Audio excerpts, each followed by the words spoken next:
जय गुरु जी। गुरु जी के चरणों में कोटि कोटि प्रणाम और गुरु जी की प्यारी संगत को मेरा प्यार भरा नमस्कार। और आज के दिन की सबको लख लख बधाइयाँ। बहुत ही प्यारा दिन है हम सबके लिए, जब हमने साक्षात ईश्वर को पाया और पाकर बस और कुछ चाहिए नहीं, लगता है कि बस सब कुछ ही पा लिया। जब भी सत्संग करने का मौका मिलता है तो गुरु जी को मन में लाखों लाखों शुक्राना करती हूँ कि हे मेरे गुरुदेव, आपने मुझे मौका दिया कि मैं आपका गुणगान कर सकूं। इस काबिल तो नहीं समझती अपने को, फिर भी जो भी दिल में आएगा वो कहने की कोशिश करूंगी। और ये मैंने सुना है कि भगवान कुछ नहीं देखते, सिर्फ अपने भक्त की भावनाएं देखते हैं। तो गुरु जी से तो बहुत प्यार है। सारी संगत ही गुरु जी पे अपनी जान निसार करने को तैयार रहती है। हमारे गुरु जी है ही ऐसे।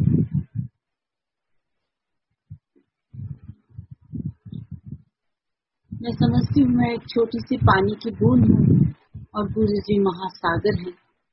हम भला उनकी गहराई क्या समझ सकते हैं। फिर भी जो भी बन सकता है टूटे फूटे शब्दों में कहना चाहूंगी। और गुरु जी सबकी भावनाएं जानते हैं। अगर आपकी भावना सच्ची है तो वो जरूर सुनते हैं। गुरु जी भी कहते थे, उसे अपना पांडा तो साफ करो। पांडा मतलब हमें अंदर अपना अंतरात्मा को साफ करना है। मैं किच ब्लेसिंग पाऊँ, तो इसलिए हमें अपने मन को साफ करना है। ये नहीं कि एक दिन साफ कर लिया, हर रोज साफ करना पड़ेगा। हर रोज नई तरह की भावनाएं मन में आती हैं, कोई अच्छी कोई बुरी। तो इसलिए अपने बर्तन को हर रोज साफ करें ताकि हमें गुरु जी की ब्लेसिंग हमेशा मिलती रहे। कैसे कहूँ प्रभु महिमा तेरी,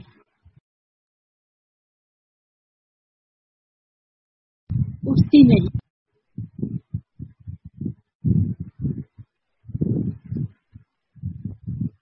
एक दिन थर्सडे का दिन था, गुरु जी के चरणों की सेवा कर रही थी। तो गुरु जी ने कहा, बोले आंटी मैं मेरठ जा रहा है, तू भी अंकल दे नाल आई। मैंने कहा जी जरूर आऊंगी गुरु जी। बहुत खुशी होती थी जब गुरु जी की आज्ञा होती थी कि हम कहीं उनके पास साथ जाएं। हम लोग मेरठ गए तो बहुत अच्छा लगा। रात के 2-2:30 बजे शायद गुरु जी वापस आ रहे थे दिल्ली। हमने तो सोचा हम वहीं रुक जाएंगे मेरठ में। और गुरु जी जैसे बाहर जाने लगे तो सब सारी संगत उनके साथ सब पीछे पीछे जा रही थी। गुरु जी की 50 गाड़ी बाहर खड़ी थी और गुरु जी गाड़ी में बैठ के, सुधा आंटी उनके बगल में बैठ के, एक अंकल आगे बैठे और सब लोग गुरु जी को खिड़की में से झुक झुक के प्रणाम कर रहे थे, नमस्ते कर रहे थे। गुरु जी कभी किसी से कुछ बोल भी रहे थे, बात भी कर रहे थे। मैं वहीं पे चुपचाप से सब कुछ देख रही थी।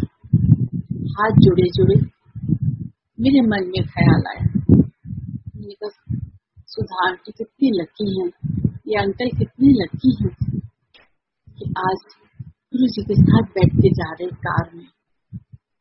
क्या मेरी जिंदगी में ऐसा कभी मौका आएगा कि मैं भी गुरु जी की कार में उनके साथ बैठूं। उधर सब गुरु जी से बातें कर रहे हैं, सब कुछ हो रहा है, लेकिन मैं वहाँ हाथ जोड़ के खड़े खड़े मेरे मन में ये ख्याल आ रहे थे। और इतने में गुरु जी की गाड़ी चली गई।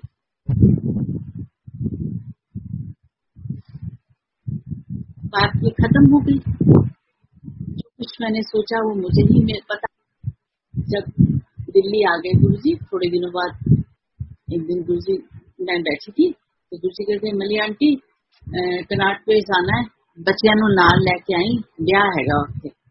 मैं कहा जी गुरुजी, जिस दिन गुरुजी जाना था वहां पे, मैं अपने दोनों बच्चों के साथ ऑफिस की गाड़ी में और मेरी मेड भी साथ में थी, हम लोग चारों जने गए। मैं तो किसी को जानती नहीं थी वहां पे। तो गुरुजी के लिए स्टेज बना हुआ था और नीचे गद्दे बिछे हुए थे। तो मैं तो चुपचाप से जाके बच्चों के साथ वहां पे बैठ गई। बहुत कम लोग अभी आए थे और बाकी जो शादी में मेहमान थे वो सब थे वहां पे। 9 बजे के करीब गुरुजी आए, आके गुरुजी स्टेज पे बैठ गए।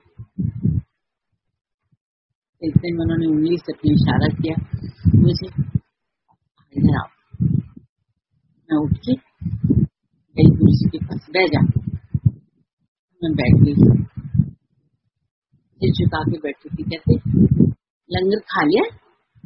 मैं कहा नहीं गुरुजी अभी नहीं खाया, आज तू ना लंगर मेरे नाल करी। तो मैंने सोचा कि अभी शादी में आए हैं गुरुजी, जो भी खाएंगे मैं भी खाऊंगी गुरुजी के साथ। और फिर संगत आती रही, गुरुजी कभी किसी से बात करते, किसी से कुछ कहते। 11 साढ़े 11 के करीब गुरुजी कहते चलो चलिए। तो गुरुजी कहाँ जाना है? कहते जी तू मेरे नाल चलना है ना, लंगर करांगे। मैंने कहा गुरुजी लंगर कहाँ करना है? ਅਸੀਂ ਇੱਥੇ थोड़ी ना करना है, ਅਸੀਂ तो अपने एम्पायर स्टेट जाना है, उत्थे करांगे। अच्छा गुरुजी, ठीक है गुरुजी मैं बच्चों के साथ आती हूँ।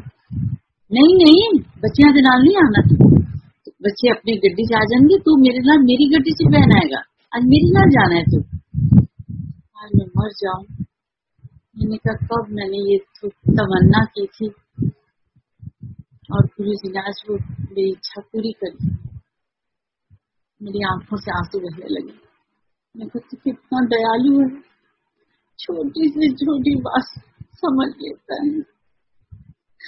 सच कहते इतनी खुशी हुई उस दिन मुझे। मैंने कहा मुझे और कुछ नहीं चाहिए। और मैं गुरुजी उठे और मैं गुरुजी के पीछे पीछे चल पड़ी। जाके गुरुजी बैठे गाड़ी में, फिर मैं बैठी और कोई नहीं था और ड्राइवर अंकल गाड़ी चला रहे। तो गुरुजी ने अपना हाथ मुझे दे दिया गाड़ी में, चल सेवा कर। तो मैं गुरुजी का हाथ पकड़ के उनके हाथों की सेवा करने लगी, दबाने लगी। और गुरुजी मुझे समझ नहीं आ रहा था क्या बोल रहे थे, कुछ बोल रहे थे लेकिन मुझे कुछ समझ नहीं आ रहा था। कर्नाट प्लेस से एम्पायर स्टेट तक मैं गुरुजी को दोनों हाथ दबाती रही। मेरे खुद के हाथ खुशबू से भर गए।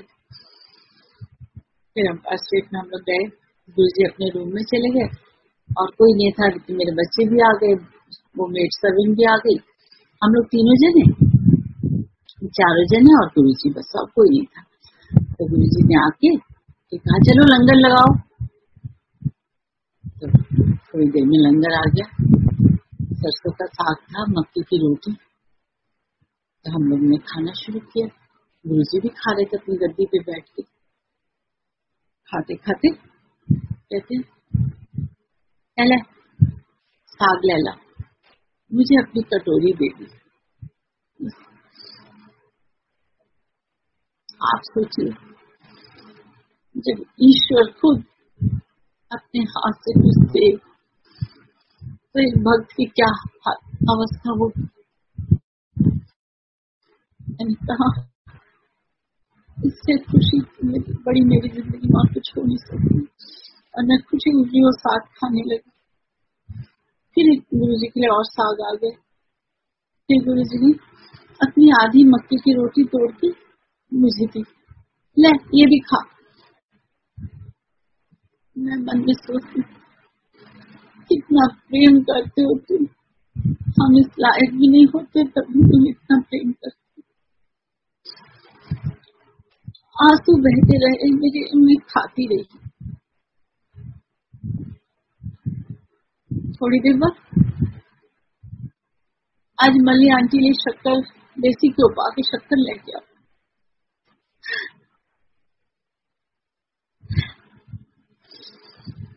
इतनी खुशी वो मेरी जिंदगी में दोबारा मौका नहीं आया। इतने में गरम गरम शक्कर देसी घी डाल के आ गया, वो भी मैंने खाया। उसके बाद गुरु जी के लिए एप्पल आए, वो भी उन्होंने मुझे दिए। अमरूद काट के आए, वो भी मुझे दिए। बच्चे भी थे वहां पे, लेकिन बच्चों को नहीं दिया, मुझे दिया। खा के मैं तो मन में कह रही थी आज तो मैं निहाल हो गई, क्या मांग सकती हूँ। सामने ईश्वर बैठे हैं और वो अपने हाथों से दे रहे हैं। कभी समझ रही थी कृष्ण बैठे हैं, सुदामा, मैं खुद को सुदामा समझ रही थी। कभी सोचती थी राम है, मैं शबरी हूँ। ऐसे ही तो ईश्वर अपने भक्तों से प्यार करते हैं, सबसे ही प्यार करते हैं वो तो।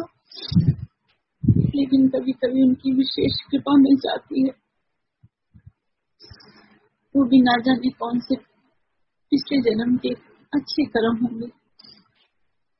उसके बाद गुरु जी कहते चलो तुम चलो, और मैं वो घर वापस आ गई। ये दिन मैं कभी नहीं भूलती हूँ, और हमेशा यही सोच रही थी खा के आज यहीं मर क्यों ना जाऊं। सच कहती हूँ, इतनी खुशी मिलती थी। एक बार जयपुर से मेरे हमारे कोई जान पहचान थे डॉक्टर, वो आए हुए थे। उस दिन थर्सडे का दिन था। कहते भाभी कहाँ जा रही हैं? मैंने कहा मैं अपने गुरुजी के पास जा रही हूँ। कौन से गुरुजी? क्या हम भी वहाँ जा सकते हैं? मैंने कहा जी बिल्कुल चाहिए। तो वो भी चल पड़े। उनकी जो वाइफ थी उनको बिल्कुल विश्वास नहीं था इनसे बात करने, गुरु वगैरह। तो हम लोग पहुंचे। गुरुजी कहते कौन है? मैंने कहा गुरुजी जयपुर से आए हैं, डॉक्टर हैं। अच्छा चंगा, बैठो बैठो। बैठ कर हम लोग सत्संग होता रहा, शब्द चलते रहे, आनंद लेते रहे गुरु जी के दर्शनों का। तो डॉक्टर साहब ना कैमरा लेके गए थे। कहते उन्होंने ना गुरु जी की एक फोटो खींची अपने कैमरे से। तो गुरु जी ने कहा फोटो नहीं आनी। हम समझ ही नहीं पाए। थोड़ी देर बाद उन्होंने फिर एक फोटो खींची। फिर गुरु जी ने यही कहा फोटो नहीं आनी। हमने ये समझ कहा, उनके इशारों को समझते थे हम लोग। तो थोड़ी देर बाद उन्होंने मुझे कैमरा दे दिया। कहते भाभी ये वाला पोज जरा गुरु जी का साइड फेस आपने रखी, कीजिए ना एक फोटो। मैंने कहा ठीक है। मैं भी देखूं। 2 बार सुना भी उनको कहते हुए फोटो नहीं आनी, फोटो नहीं आनी। लेकिन ना समझी में मैंने भी क्लिक किया। फिर गुरुजी ने मेरी तरफ देखा, कह रहे हैं ना फोटो नहीं आनी। तो हमने फिर और फोटो नहीं खींची। जब वो जयपुर वापस गए, रील झुलवाई, तो लास्ट की जो 3 पिक्चर्स थी वो बिल्कुल ब्लैंक थी। तो ईश्वर का कहा हुआ एक एक शब्द अमिट होता है। जो भी वो कहते थे हर बात का कोई मतलब होता था। हम समझ ही नहीं पाते थे उनके इशारों को। हम हमेशा कहते थे मैं सिर्फ इशारा करता हूँ, मेरे इशारों को समझने की कोशिश किया।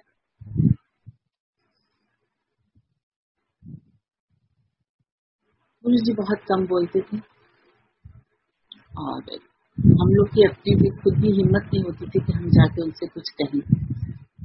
लेकिन कहने की जरूरत भी नहीं होती थी। एक दिन गुरु जी हमेशा कहते थे कि मैंने जे कुछ मैंने कह के काम करवाया तो फिर की करवाया। सचमुच जब एक एक संगत का आप सत्संग सुनिए, रोंगटे खड़े हो जाते हैं। Is it possible? ऐसा हुआ है, ऐसा होता है, आज तक हो रहा है। अब तो सारी दुनिया गुरु जी की दीवानी है, और जब भी उनकी बातों को या उनके सत्संग को, गुरु जी के सत्संग सुनाने का मौका मिलता है, इतनी खुशी मिलती है कि आज हम फिर से उन पलों को जिएंगे। एम्पायर स्टेट तो मेरी आंखों के सामने हर पल रहता है, चाहे दुनिया कहीं भी चली गई हो, लेकिन मेरी आंखों में एम्पायर स्टेट, गुरु जी का वहां पे बैठना, सत्संगत, थोड़ी सी संगत, एक अलग ही माहौल होता था। आज गुरु जी का बर्थडे है तो कुछ हंसी मजाक, खुशी का मौका है तो कुछ मजेदार बातें भी सुनाती हूँ। गुरु जी का सेंस ऑफ ह्यूमर भी बहुत ही गजब का था। एक दिन मैं चरण सेवा कर रही थी तो एक आंटी आई, काफी एजेड थी, हाथ जोड़ के बोली, गुरु जी कृपा करो, गुरु जी कृपा करो।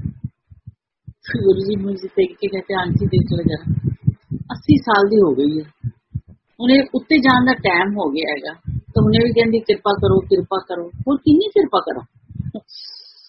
तो उसके बाद थोड़ी देर बाद एक आंटी आई, गुरु जी मेरे मुंडे का ब्याह नहीं हो रहा, मैं की करा, मेरा भी नहीं होया।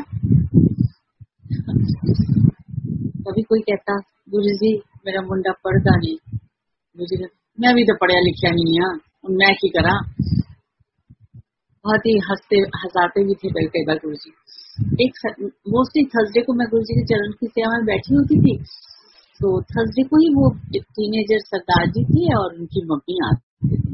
वो आके जैसे माथा टेका उन्होंने, तो गुरु जी कहे, ओए पापे का क्या हाल है? कहता, गुरु जी पापा जी बिल्कुल ठीक है। ठीक है तो फिर ठीक है, चले गए, बैठ के लंगर खा के फिर चले गए। नेक्स्ट थर्सडे फिर मैं वहीं फिर गुरु जी की सेवा में बैठी थी, तो गुरु जी फिर उन लोग आए, जैसे उसने माथा टेका, गुरु जी ने फिर उनको पूछा, ओए तेरे पापे का क्या हाल है? गुरु जी पापा जी बिल्कुल ठीक है। ठीक है तो फिर ठीक है। जब थर्ड टाइम वो आया, धीरे से गुरु जी को कहते, गुरु जी क्यों आया? गुरु जी पापा जी ने ना दूसरा ब्याह करवा लिया। ले मैं कदा कह रहा है कि पापे की की खबर है, पापे की खबर लो, पापे का की हाल है, तू कहता ठीक है तो मैं कहता ठीक ही है। उसके फादर दुबई में रहते थे, जॉब करते थे, तो वहां उन्होंने दूसरी शादी कर ली थी। गुरु जी के इशारे हम कहाँ समझ पाते। एक दिन एक अंकल आए, आंटी आए, तो आंटी आगे थी, अंकल पीछे थे, प्रणाम कर जैसे आंटी ने माथा टेका, तो गुरु जी कहेंगे, आंटी तू पेके गई हुई थी ना, तेरे पीछे अंकल ने ना बढ़िया मौजा की किया। और वो जो अंकल थे उनका मुंह बिल्कुल छोटा सा हो गया, बहुत उनको शर्म आई। कई बार तो सबके सामने सारी बातें गुरु जी इतनी जोर से कह देते थे, सारी संगत सुन लेती थी।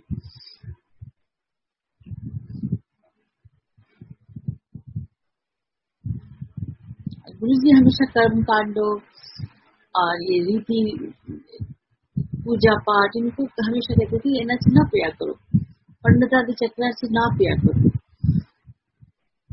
स्टोन्स पहनना, धागे बांधना, ये सब गुरु जी बिल्कुल मना करते थे। सचमुच हमारी जिंदगी गुरु जी ने इतनी सरल बना दी, कुछ नहीं करना है। गुरु जी कहते थे ज्यादा पूजा पाठ ना कराया करो, बड़ी हौमे आ जाती है। हाँ मैं तो आधा घंटा पूजा की, मंत्र जाप किते, एक किया, इतना हौमे नहीं आनी चाहिए। उठते बैठते सोते जागते गुरु ਨੂੰ याद करो। क्या शब्द भी है ना, नित्य जपिए सांस रास पर नाम प्रगतिकार। तो हमें हमेशा चलते फिरते उठते बैठते अपने गुरु को याद करना है। अपने एक सांस भी ऐसा ना आए जिसमें उसकी याद न हो।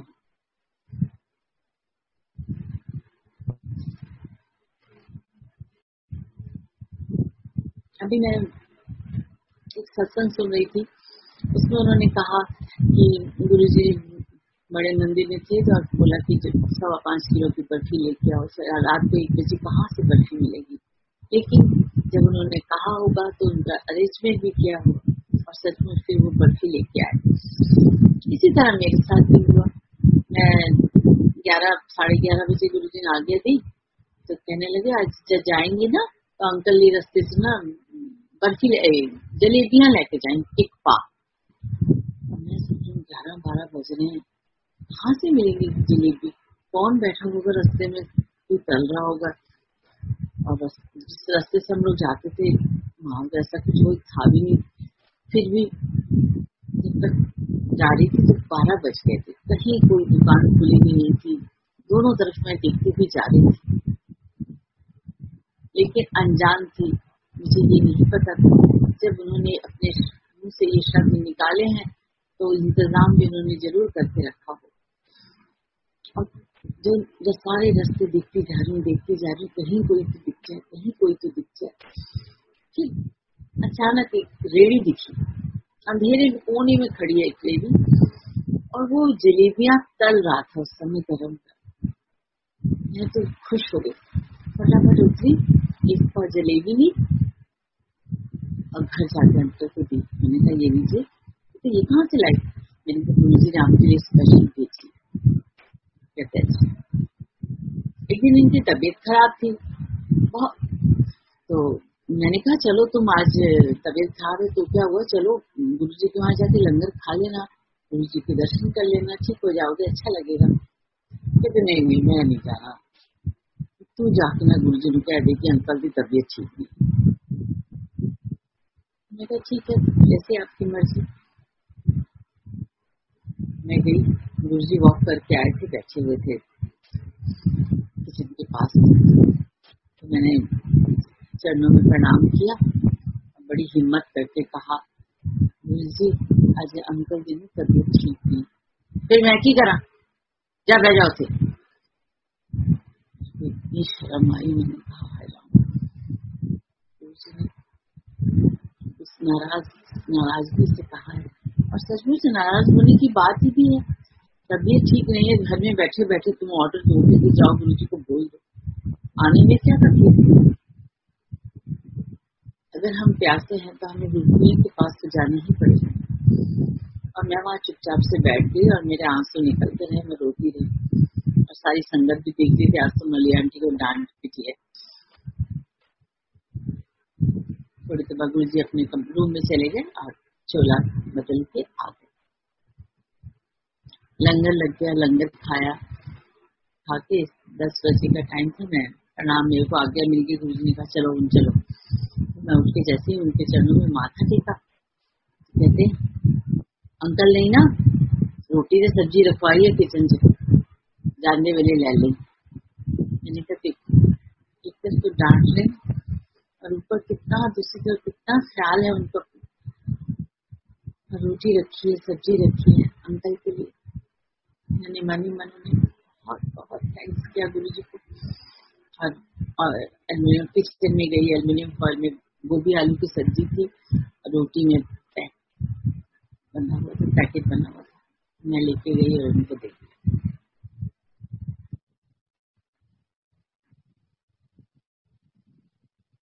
मेरे पड़ोसी थी मेरी फ्रेंड, कहाँ जाती हो? मैंने कहा मैं अपने गुरुजी के पास जाती हूँ। कौन से गुरुजी? मैंने कहा मेहरौली में एम्पायर स्टेट मार्ट, तो हमें भी लेके चलो ना। मैंने कहा मैं तो तैयार हूँ ले जाने के लिए, लेकिन वहां से भी बुलावा आएगा तो तुम जरूर जाओगी। तो सचमुच गुरुजी का बुलावा आ गया और वो उस दिन थर्सडे को मेरे साथ गई। जाके जैसे मैंने माथा टेका तो गुरुजी कहते हाँ कौन आया? ये तो गुरुजी मेरी फ्रेंड है मधु। तो मधु की तरफ देख के कहते हाँ चंगी आंटी है, बैठो। तो हम लोग बैठ गए। तो इतने में गुरुजी ने मुझे अपने पास बुला लिया, मैं चरण दबाने लग गई। दबाते दबाते फिर गुरुजी ने मेरी फ्रेंड को इशारा नहीं करा तो वो भी आके बैठ गई। तो गुरुजी कहते तेरे कार से क्रीम कलर के पर्दे लगे हुए हैं? हाँ जी गुरुजी। अच्छा ते कड़ी बनानी आ रसोई च खड़े खड़े ही खा लेनी कटोरी च पा के। कढ़ाई च बनानी है कड़ी। कहते हाँ जी गुरु जी, ये सब बातें मुझे भी नहीं पता। फिर कहते हैं नवी नोटा दिया गड्डियां कपड़िया च लुको लुको के रख दी है। कहती हाँ जी गुरु जी, तेरे घर च ना 28 टैचियां हैगियां। कहती पता नहीं गुरु जी, जा कल सवेरे जाके गिन नहीं, 28 टैचियां हैगियां। उसके बाद आ जाया कर कभी कभी जब भी दिल करे। आने लगी हमेशा मेरे साथ। हम लोग दोनों हमेशा देखते थे कि जब कोई अंकल आंटी आते थे जिनकी लव मैरिज हुई होती थी, तो गुरुजी हमेशा कहते थे आओ लव मैरिज आओ। उस दिन हम लोग कार में जा रहे थे तो हम दोनों बात कर रहे थे कि देखो मैंने कहा मधु देखो, हम दोनों में से किसी की भी ना लव मैरिज तो नहीं हुई है। गुरुजी ने आज तक हम दोनों को कभी नहीं कहा कि आओ लव मैरिज आओ। जिनकी लव मैरिज होती है ना उन्हीं को कहते हैं। क्योंकि हाँ ये बात तो सच है। जैसे उस दिन हम लोग गए, पहले तो मैं ही थी आगे। मैंने जैसे ही प्रणाम किया, हाँ आओ लव मैरिज आओ। राम गुरु जी को पता चल गया कि कार में हम लोग यही बात कर रहे थे। उससे कुछ छुपा नहीं है, क्या छुपा सकते हैं उससे।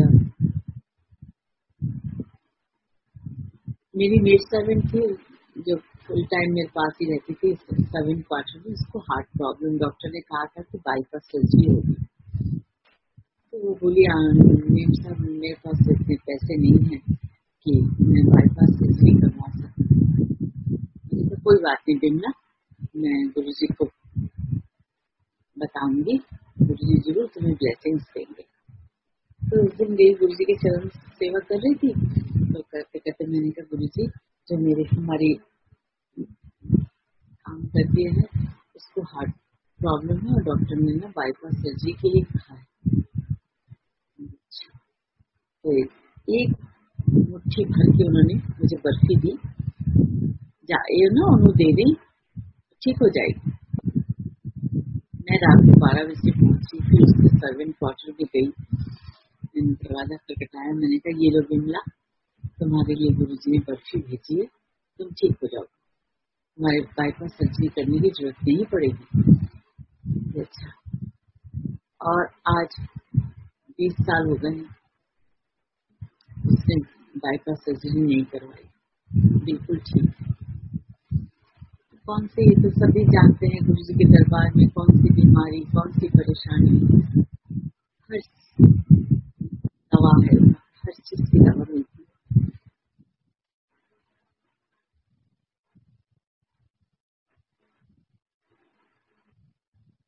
हम जाते हैं, सर झुकाते हैं सब गुरु जी के दरबार में, लेकिन सर झुकाने से कुछ नहीं हुआ जब तक ये मन नहीं झुकेगा। गुरु जी हमेशा दूसरों की सेवा करने में, दूसरों की मदद करने के लिए कहते थे, गरीबों की मदद करने के लिए कहते थे। तो सेवा तो मिलती है, लेकिन हम किस भाव से कर रहे हैं, तो भाव बहुत जरूरी है। जब उस दिन एक अंकल का सत्संग सुन रही थी मैं, कि कहते कि मैं नया मुझे कुछ मालूम नहीं था, लेकिन उनकी बहुत तमन्ना थी कि ये सेवा मिले गुरु जी की। तो उन्होंने पूछा भी कि कैसे सेवा मिलती, तो बोले ऐसे नहीं मिलती, आप वहाँ पे जाके नाम लिखाइए, फिर आपको बताएंगे क्या है क्या नहीं, मिलेगी कि नहीं मिलेगी। फिर मैंने सोचा मैं क्या करूँ, चलो उस दिन उन्होंने 3-4 पॉलिथीन अपने घर से लिए, जो जहाँ गाड़ियां बाहर रुकती है वहां से लेके अंदर रास्ते तक मैंने चलना शुरू किया।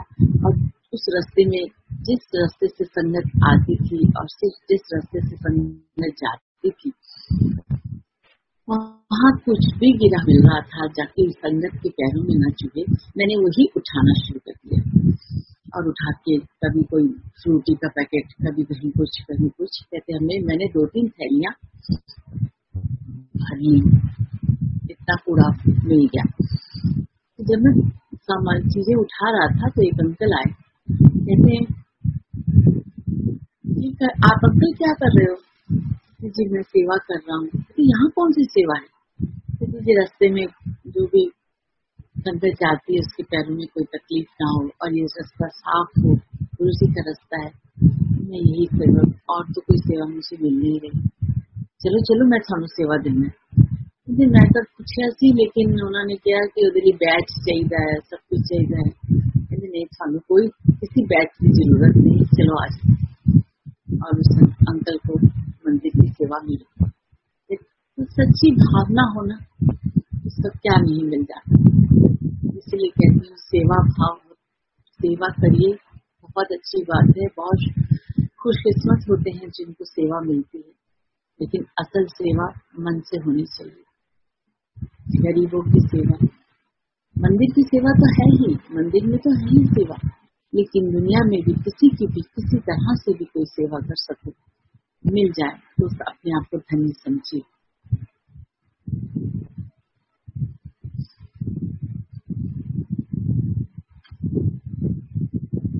मैं तो कहती हूँ, प्रभु कीजिए कृपा निधान, हम हर गुण गावेंगे, हाँ तुम्हारी करो नित आस, प्रभु मोहे कब गले लावेंगे। गुरु जी का वो गले लगाना मुझे हमेशा याद आता है। इतना प्यार करते हैं गुरु जी। और एक दिन मैंने गुरु जी से कहा कि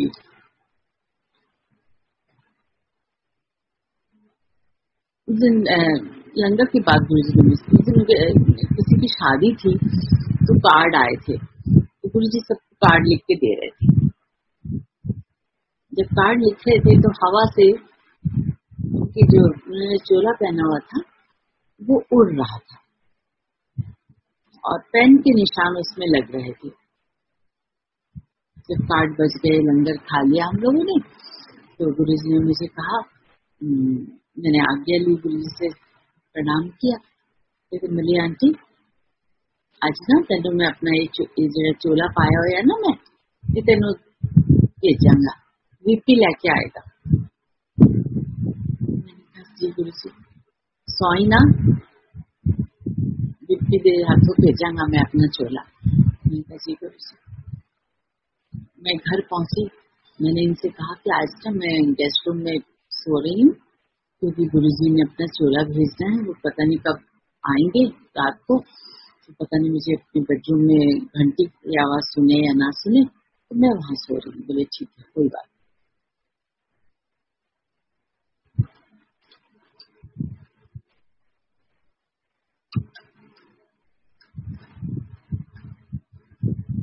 मैं सोई, 2 बजे, 3 बज गए, 4 बज गए, 5 बज गए, सारा रात चोले का इंतजार करती रही। 6 बजे उठने का समय हो गया। मैंने कहा गुरु जी शायद भूल गए, कोई बात नहीं, चलो। दिन जो भी काम होते हैं दिन भर के वो शुरू हो गए। शाम को 5 बजे वीपी आए, घंटी बजी, वीपी आए,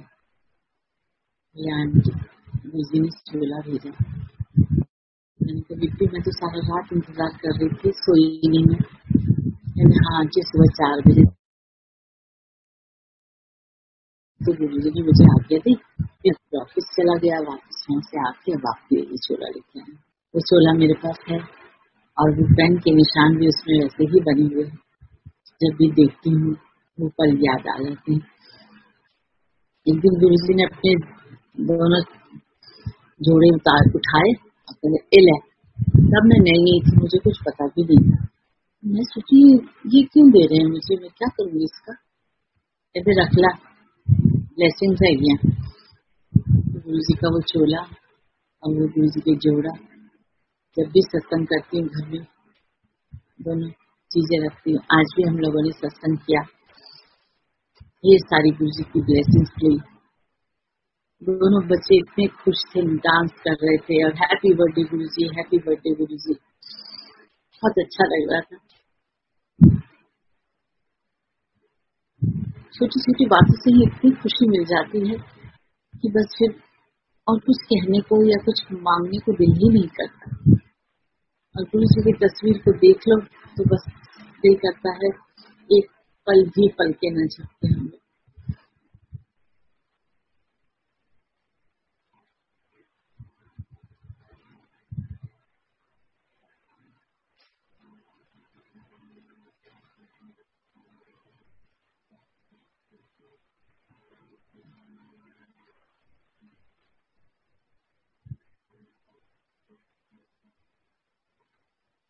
यही चाहती हूँ कि गुरु जी अपने चरणों से में रखे, हमें अपनी भक्ति दे, जैसा वो चाहे हम वैसा सोचे, जैसा वो चाहे वो हम वही करें, और जिस हाल में भी वो रखे हम खुश रहें। गुरु जी कहते थे मैं थानू नींबू वांगर निचोड़ा नहीं, बहुत दुख तकलीफ भी आएगी जीवन से, ये ना समझ ली कि मैं हैगा तो दुख तकलीफ बीमारियां नहीं आएंगे, सब कुछ होगा, लेकिन मन में विश्वास रखना, कुछ भी हो जाए मैं हूँ तुम्हारे साथ। और सचमुच बड़ी से बड़ी तकलीफ आती है और कब चली जाती है पता भी नहीं चलता, महसूस भी नहीं होने देते गुरु जी। और गुरु जी के जब कभी भी मैं देखती हूँ, गुरु जी से प्रार्थना करती हूँ, गुरु जी बहुत दिन हो गए दर्शन नहीं हुए आपके, गुरु जी के दर्शन मिलते हैं, और गुरु जी के दर्शन हमेशा सुबह 4 बजे के करीब ही होते हैं। जब भी देखती हूँ गुरु जी के दर्शन होते हैं और मैं टाइम देखती हूँ 4, 4:15, यही टाइम है गुरु जी के दर्शन। एक दिन गुरु जी के चरण दबा रही थी तो एक आंटी आई, गुरु जी मेरे से कहने लगी आंटी दूसरा पैर मैं दबा लूं। गुरु जी कहते की कहती है, तो गुरु जी वो कह रही है कि दूसरा पैर वो चरण सेवा कर ले, ले एडमिशन तो ऐसा होया नहीं हले, चरण सेवा कर ले। तो उस दरबार में आपका अगर आप एडमिशन ही हो गया तो ये समझिए बहुत बड़ी बात है। जो पल भी बिताए हैं वो अनमोल है, पिछले जन्मों के पुण्य कर्म का फल है, और हमें उनकी ब्लेसिंग्स को हर रोज मल्टीप्लाई करना है, अच्छा सोच के, अच्छे कर्म करके, प्यार करके, जो गुरु जी से हमेशा आज तक सबको मिल रहा है, और इतना मिल रहा है कि हम फूले नहीं समाते।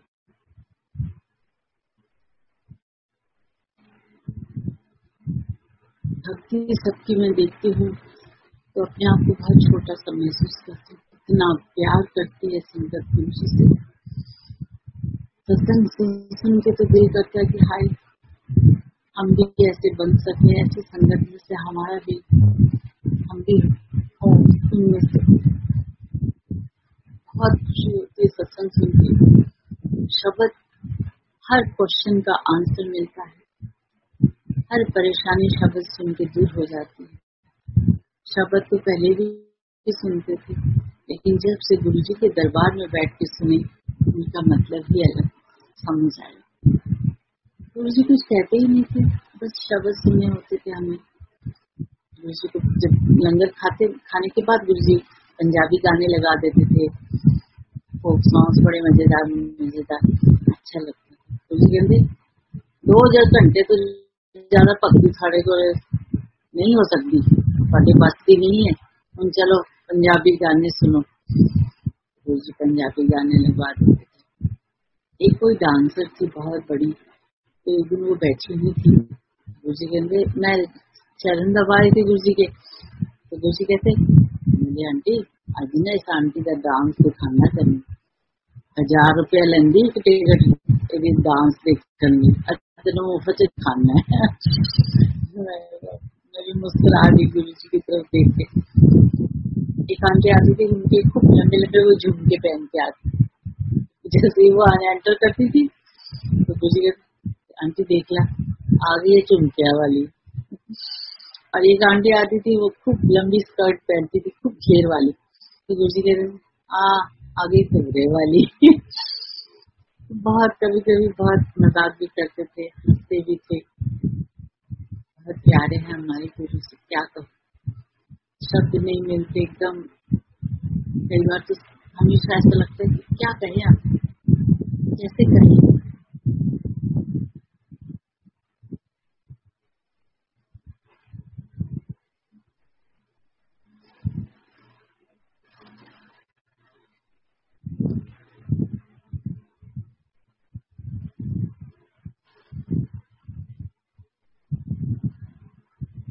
इससे पहले कि सत्संग अपनी समाप्त करूं, ये 4 लाइनें मैं कहना चाहूंगी।